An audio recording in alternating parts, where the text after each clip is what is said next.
में पहुंचे हो, किसानों के आंदोलन की एक हुंकार हरियाणा से भी शुरू हो चुकी है। गुरनाम सिंह चढ़ूनी मुख्य चेहरा है, क्या कहेंगे?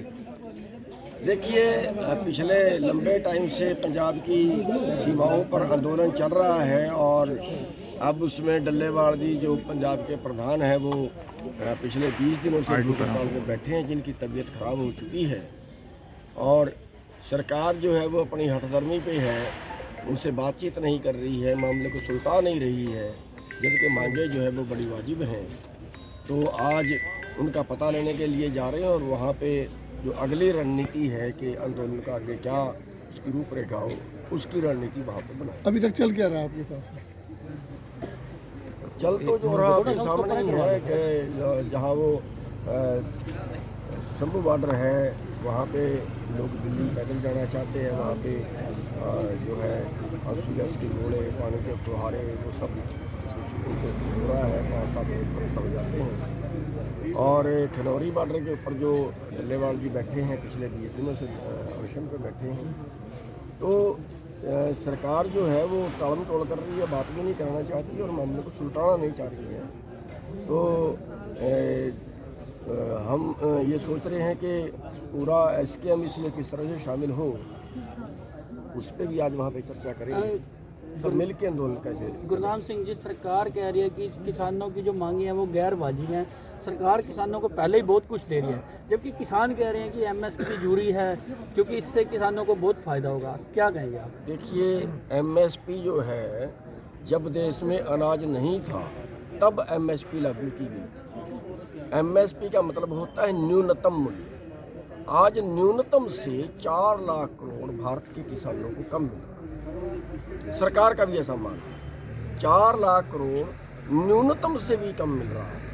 अब न्यूनतम जो है उसमें न्यूनतम भी अगर किसी को ना मिले तो फिर आप समझ सकते हैं। और दूसरा, अगर मैं फिर महंगाई के हिसाब से आपके आगे आंकड़े रखूं, एक कर्मचारी की तनख्वाह 500 गुना बढ़ी है 1967 से आज तक, जब पहला जो है समर्थन मूल्य लागू हुआ। अगर हम नेताओं की करें तो 1000 गुना बढ़ चुकी है।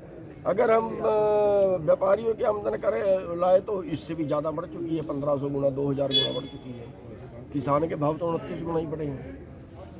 तो जो बाजार से वो खरीदते हैं, मान लिया उदाहरण के तौर पर कोई शादी करता है, सोना खरीदता है, 1970 में 2.5 क्विंटल गेहूं का 1 तोला सोना था, आज 30 क्विंटल गेहूं का 1 तोला। मान लिया हम मकान बनाते हैं, मैं न्यूनतम की बात कर रहा हूँ, अगर न्यूनतम मिले तो, अभी तो न्यूनतम भी नहीं मिल रहा ना। और मान लिया हम शादी जो है मकान बनाते हैं, 1967 में 1 क्विंटल गेहूं की 1600 ईंट थी, आज 1 क्विंटल गेहूं की 300 ईंट है। कैसे हम बाजार का मुकाबला कर सकते हैं? चढ़ूनी जी, मेरा सवाल ये है कि जो भाजपा के नेता है रामचंद्र जांगड़ा, वो कहते हैं कि आंदोलन के दौरान नशा बढ़ गया है और आसपास के गांव से 700 लड़कियां गायब हो गई है, कैसे मानते हैं? उस घटिया क्वालिटी के आदमी को मैं ये बता देना चाहता हूं कि बोलने से पहले आंकड़े दुरुस्त कर लेने चाहिए। किसी पे इल्जाम लगाने से पहले अपने मंजे तले को लाठी फेर लेनी चाहिए। उस आदमी को मैं ये बता देना चाहता हूं कि पिछले 2 साल में भारत से 12 लाख लड़कियां गायब हैं। कौन सी सरकार है ये? इससे निकम्मापन सरकार का क्या हो सकता है? वो 700 लड़कियों की बात कर रहा है, क्या वो ये कहना चाहता है कि किसान उन लड़कियों को ले गए? तो ये घटिया क्वालिटी की बातें करना उनको शोभा नहीं देता जिस पोस्ट पे बैठे। और मैं बीजेपी से भी कहना चाहूंगा कि इस आदमी का इलाज करें और माफी मांगे किसानों से। दूसरा उसने इल्जाम लगाया कि पंजाब से नशेड़ी आ गए, उन्होंने हरियाणा में नशा फैला दिया। मैं बता देना चाहता हूं कि तेरा बॉस अडानी, उसके अड्डे से 30,000 करोड़ की स्मैक पकड़ी गई है। क्या अपने पिताजी को रोक पाया? 30,000 करोड़ की स्मैक, उल्टा कुत्ते वहां से हटा लिए गए, उल्टा फोर्स वहां से हटा ली गई कि नहीं, इनको खुली स्मैक बेचने दो। और क्या उसके पहले यहाँ पे स्मैक नहीं थी? उसके पहले यहाँ पे नशा नहीं था?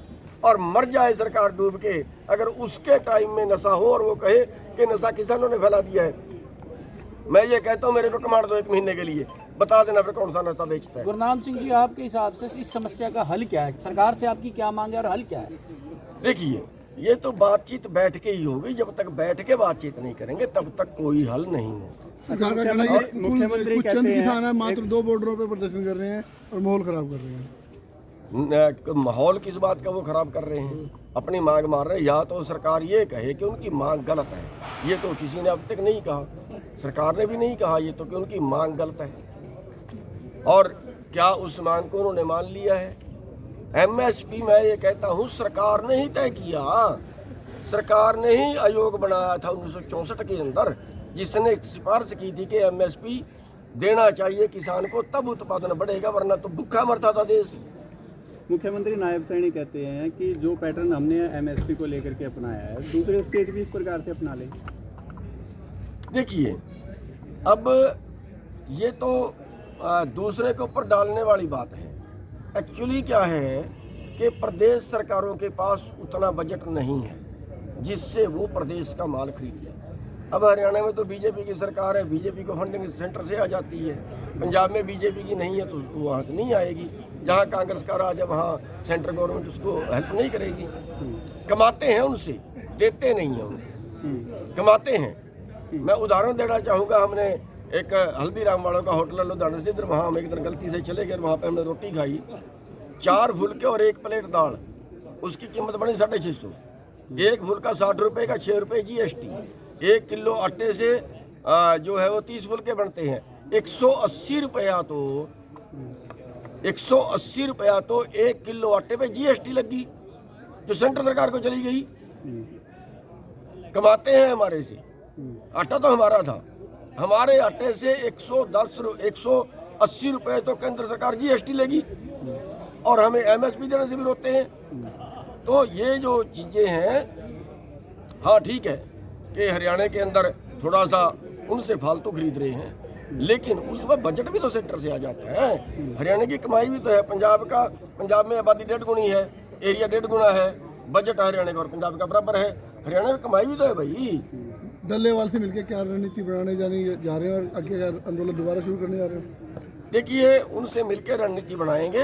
आंदोलन क्या होगा, कैसा होगा, हमारी जो राय है, जो हम अभी आपसे कह सकते हैं, हम ये सोच रहे हैं कि सारे संगठन मिलकर, सारे देश के, जैसे पहले न्यूनतम एजेंडे पे काम किया था, ऐसे न्यूनतम एजेंडा बना के काम करें। उसमें राजनीति का, गैर राजनीति का कोई सवाल ना हो। Thank you.